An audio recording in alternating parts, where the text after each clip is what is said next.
Marcus, पृथ्वी से अलग एक ऐसी खूबसूरत दुनिया जहां के लोगों के पास जादू तो नहीं, लेकिन उससे भी बढ़कर शक्तियों का खजाना था, जिसके जरिए यहां हर कोई मार्कस पर अपनी हुकूमत चाहता था।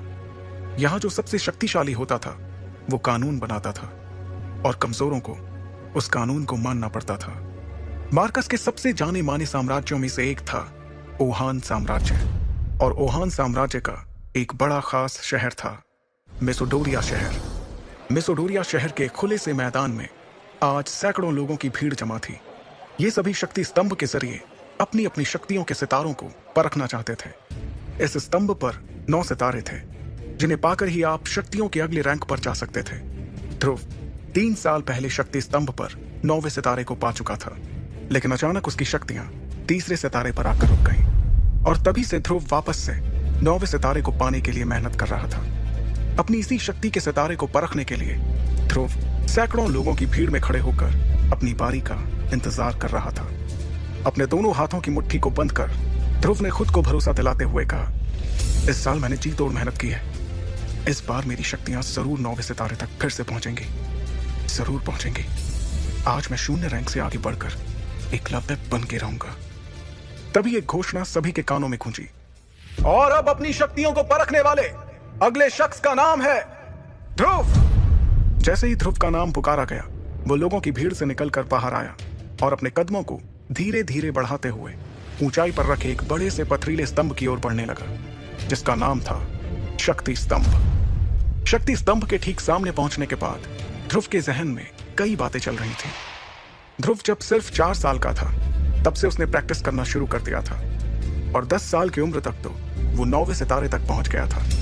फिर 11 की उम्र में वो शून्य रैंक से एकलव्य रैंक पर आ गया था। शौर्य दल के 100 साल के इतिहास में यह पहली बार था जब एक 11 साल का बच्चा एकलव्य बन गया हो। लेकिन उसके बाद ऐसा कुछ हुआ कि अचानक से एकलव्य एक बार फिर से शून्य रैंक पर आ गया। यही सब सोचते हुए ध्रुव ने अपने दाहिने हाथ की हथेली को शक्ति स्तंभ पर रखने के लिए आगे बढ़ाया। फिर उसने आंखें बंद करते हुए अपनी हथेली को शक्ति स्तंभ पर बने शक्ति चक्र पर रखा। कुछ देर सन्नाटे के बाद ध्रुव के कानों में एक आवाज गूंजी, तीसरा सितारा, शक्ति और भी कम। इस बार भी ध्रुव का सबसे निराशाजनक प्रदर्शन। यह आवाज जैसे ही ध्रुव के कानों में पड़ी, उसके पैरों तले जमीन सरक गई। उसे अपने कानों पर यकीन नहीं हो रहा था। जैसे ही उसने अपनी आंखें खोली, शक्ति स्तंभ पर गड़े हुए 2 शब्दों तीसरा सितारा ने उसके सपनों को चकनाचूर कर दिया। उसे बिल्कुल भी समझ नहीं आ रहा था कि आखिर ऐसा कैसे हो सकता था। इस बार तो उसने हर बार से ज्यादा मेहनत की थी। शक्ति स्तंभ के सामने खड़े ध्रुव ने अपने आप से बड़बड़ाते हुए कहा, नहीं नहीं, ऐसा नहीं हो सकता, ऐसा बिल्कुल भी नहीं हो सकता। खुद से नाराज ध्रुव ने दोबारा 2 से 3 बार अपनी हथेली को शक्ति स्तंभ पर रखकर देखा, लेकिन हर बार उसे अपनी आंखों के सामने वही सितारा दिखाई दे रहा था जिसने पिछले 3 सालों से उसकी रातों की नींद छीन रखी थी। उधर मैदान में खड़े सैकड़ों लोगों की भीड़ में से किसी ने चिल्लाते हुए कहा, ए शून्य रैंक, चल अब नीचे आ जा। अगर बार बार शक्ति स्तंभ पर हाथ रखने से शक्तियों का सितारा बढ़ जाता तो तू पिछले 3 सालों से तीसरे सितारे पर नहीं होता। उसके इतना कहते ही कई लोगों ने जोर के ठहाकों के साथ ध्रुव पर हंसना शुरू कर दिया। ये हंसी के ठहाके पूरे मैदान में गूंजते हुए ध्रुव के कानों में तीर की तरह चुभ रहे थे। ध्रुव ने वहां से निकलने के लिए अपने कदमों को आगे बढ़ाना शुरू किया, लेकिन अब उसके कानों में उन सभी के हंसी के ठहाकों के साथ कई ताने भी सुनाई देना शुरू हो गए। क्यों भाई, एक बार फिर से ध्रुव ने साबित कर ही दिया कि वो पिछले 3 सालों से शून्य था, शून्य है और आगे भी शून्य ही रहेगा। गलती से ही हीरो बन गया था ये छोटी सी उम्र में। हाँ भाई, बिल्कुल सही कहा। और मेरे हिसाब से अब इस शून्य की कीमत हमारे शौर्य दल में किसी कचरे से कम नहीं है। बात तो तुम्हारी भी सही है, लेकिन हमारी मजबूरी भी तो देखो। हमारे शौर्य दल के जांबाज लीडर अरेंद्र उसके पिता हैं। अगर ऐसा नहीं होता तो हम लोगों ने इसे कब का मेसोडोरिया से बाहर फेंक दिया होता। लोगों के मुंह से निकलते ताने ध्रुव के दिल में बेचैनी और घबराहट पैदा कर रहे थे। ये घबराहट अब उसके चेहरे पर भी साफ साफ नजर आ रही थी, जिसे वहीं पर मौजूद उसकी सबसे अच्छी दोस्त इरा भी भाप चुकी थी। इरा भीड़ से निकलते हुए बाहर आई और उसने ध्रुव के कंधे पर अपना हाथ रखा। अगले ही पल उन दोनों की नजरें आपस में मिली, जिससे ध्रुव की बेचैनी थोड़ी कम हुई। कुछ ही देर में वो दोनों साथ साथ कदम बढ़ाते हुए मैदान से बाहर निकल के जाने लगे। ध्रुव अपने घर शौर्य महल की तरफ बढ़ रहा था। तभी ईरा ने उदास दिख रहे ध्रुव का हौसला बढ़ाते हुए कहा, ध्रुव, तुम्हें उन लोगों की बातों से परेशान नहीं होना चाहिए। मुझे तुम पर पूरा भरोसा है। एक ना एक दिन तुम एकलव्य जरूर बनोगे। ईरा अपने सबसे अच्छे दोस्त को दिलासा देने की कोशिश कर रही थी, लेकिन इस वक्त ध्रुव के जहन में सिर्फ एक ही बात चल रही थी कि आखिर इतनी मेहनत करने के बाद भी उसकी शक्तियां क्यों नहीं बढ़ रही थी। एक तरफ जहां ध्रुव की परेशानियां बढ़ती जा रही थी, तो दूसरी तरफ एक और परेशानी उसके घर की ओर कदम बढ़ा रही थी। लेकिन ध्रुव उस परेशानी से पूरी तरह बेखबर था। ध्रुव और ईरा आखिरकार शौर्य महल पहुंच गए। शौर्य महल में ध्रुव के पिता अरेंद्र, जो कि शौर्य दल के लीडर भी थे, अपने दल के कुछ बुजुर्गों के साथ बैठकर किसी खास मुद्दे पर बातचीत कर रहे थे।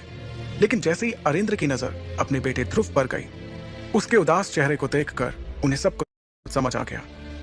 वो अपनी बातचीत को वहीं पर रोककर ध्रुव के पास गए। अरेंद्र ने अपने बेटे ध्रुव को सीने से लगाते हुए कहा, कोई बात नहीं ध्रुव, तुम मेरे बेटे हो, शौर्य दल के लीडर अरेंद्र के बेटे। अगली बार तुम्हें जरूर कामयाबी मिलेगी, हिम्मत मत हारना। इस वक्त शौर्य महल के दरबार में बैठे सभी लोगों की नजर ध्रुव पर ही थी। तभी अचानक एक लड़की नीले रंग के गाउन में अपने लंबे लंबे कदमों के साथ शौर्य महल के इस दरबार में दाखिल हुई। इस लड़की का नाम लारा जयान था। लारा के दादाजी ओहान साम्राज्य के शेरदिल सेनापति रह चुके थे और लारा अंबर दल की होने वाली लीडर थी। अंबर दल ओहान साम्राज्य के सबसे ताकतवर दलों में से एक था। यह इतिहास में पहली बार था कि कोई इतनी कम उम्र में अंबर दल का लीडर बनने वाला था।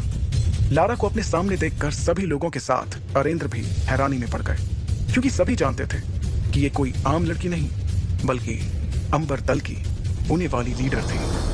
लारा का अचानक इस तरह से महल में आना किसी को भी समझ नहीं आ रहा था। फिर भी उसे अपनी ओर आते देखकर शौर्य दल के प्रमुख अरेंद्र ने कहा, तुम्हारा स्वागत है लारा।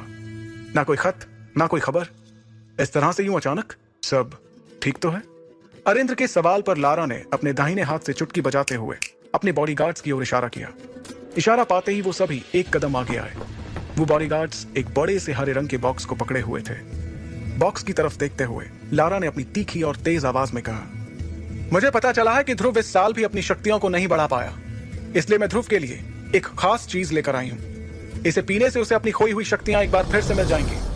अरेंद्र ने ध्रुव की ओर देखकर दोबारा लारा को देखते हुए कहा, लेकिन लारा, हम तुमसे कोई तोहफा नहीं ले सकते, और वैसे भी तुम कुछ ही दिनों में हमारे परिवार का हिस्सा बनने वाली हो, इसलिए इस तोहफे की कोई जरूरत नहीं है। अरेंद्र की बात खत्म भी नहीं हुई थी और बॉडीगार्ड्स ने उस बॉक्स को खोल दिया। सभी को बॉक्स में हरे रंग की शरबत से भरी बोतलें दिखाई दे रही थीं। वहां मौजूद सभी लोगों ने इस शरबत को पहचान लिया था। अरेंद्र ने उस शरबत की ओर हैरानी से देखते हुए कहा, करिश्माई शरबत? यह तो बहुत ही कीमती शरबत है। हम तुमसे इतना कीमती तोहफा बिल्कुल भी नहीं ले सकते लारा। लारा ने देरी किए बिना तुरंत अरेंद्र से कहा, आप जानते हैं ना कि यह करिश्माई शरबत ध्रुव के लिए कितना फायदेमंद साबित हो सकता है। मुझे लगता है कि ध्रुव को इस शरबत को ले लेना चाहिए, क्योंकि अब तो शहर में ध्रुव के लिए तरह तरह की बातें भी होने लगी हैं। उसकी बात का जवाब देते हुए अरेंद्र ने कहा, मैं जानता हूं लारा, और मैं ये भी जानता हूं कि इस करिश्माई शरबत के कई फायदे हैं, लेकिन इस बात से भी इनकार नहीं किया जा सकता कि इससे ध्रुव को कोई फायदा नहीं होगा, क्योंकि उसकी शक्ति 9 सितारों से ऊपर नहीं है। और तुम ये जानती हो ही कि अगर 9वें सितारे से कम शक्ति वाला कोई इस शरबत को लेगा, तो इससे उसकी शक्तियां और भी कम हो सकती हैं। अरेंद्र अपनी बात को पूरी करते उसके पहले ही लारा ने उन्हें टोकते हुए कहा, हाँ, मैं जानती हूं कि शक्तियां कम भी हो सकती हैं, तो इसमें इतना परेशान होने वाली कौन सी बात है? ध्रुव का शक्ति का सितारा तो वैसे भी 3 पर ही है। ध्रुव के पास अब हारने को बचा ही क्या है? इससे पहले कि अरेंद्र कुछ कहते, लारा की इस बात पर अब ध्रुव ने अपनी चुप्पी तोड़ते हुए कहा, मैं कभी भी अपनी शक्तियों को इस तरह से नहीं बढ़ाऊंगा लारा। तुमने ये सोच भी कैसे लिया? लारा ने भी तुरंत इस बात का जवाब दिया,